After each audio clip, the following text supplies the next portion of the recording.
என் 5வது புள்ள அது. மற்ற பிள்ளைகளுக்கு ஒரு எஃபெக்ட் ஒன்று மீக்கல எந்த இதுலையும் பிறப்புல. தாய்க்கும் கவலை.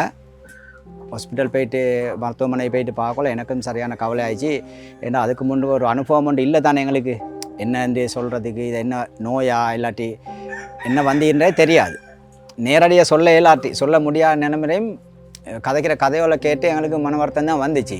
ஏன்னா கடைசி வரைக்கும் இந்த பிள்ளை இப்படி தான் இருக்குன்னு நினச்சேன்.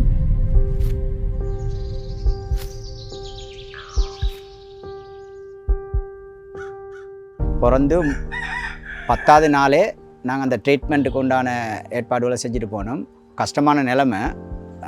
சொல்லப்போனால் பயணத்துக்கு போகிறதுக்கு கூட கையில் காசு இல்லாத நிலைமை தான் அந்த பிள்ளையை கூட்டிகிட்டு போனோம். கால் 2யும் இது பண்ணி பேண்டேஜ் போட்டு அவங்க கொஞ்சம் கொஞ்சமாக இதுன்று வந்து 2 மாதத்துக்கு பிறகு தான் ஆப்ரேஷன் டேட் ஒன்று தந்தாங்க. 2 காலையும் ஆப்ரேஷன் எடுத்தாங்க.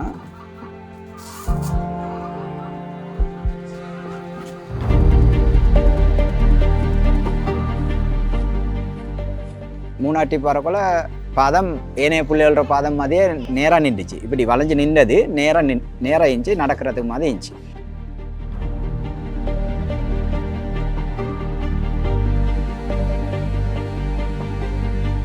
அவங்க ஹாஸ்பிட்டலாலேயே தந்தாங்க அந்த அதுக்கு உண்டான சப்பாத்து போடுறதுக்கு. அதை போட்டு தான் தூங்க வைக்கிறதெல்லாம் 3 வயசு வரை கூட அதை போட்டோம். ஃபுல்லாக சாதாரணமாக நடக்க தொடங்கிட்டு நடக்க ஃபுட்பால் அடிக்க அப்படி எங்களுக்கு அந்த பயம் இல்லாமல் போயிட்டு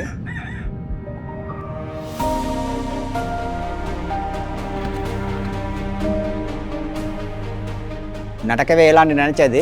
ஃபுட்பால் கிக் பண்ணுற இதை பார்க்கவும் எனக்கு அளவிட முடியாத சந்தோஷம் அது.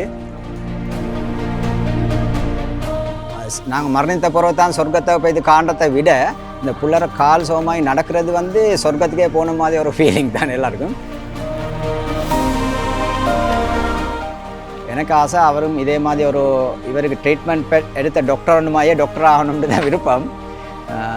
இனி எதிர்காலத்துக்கு தான் அதை பார்க்கணும்.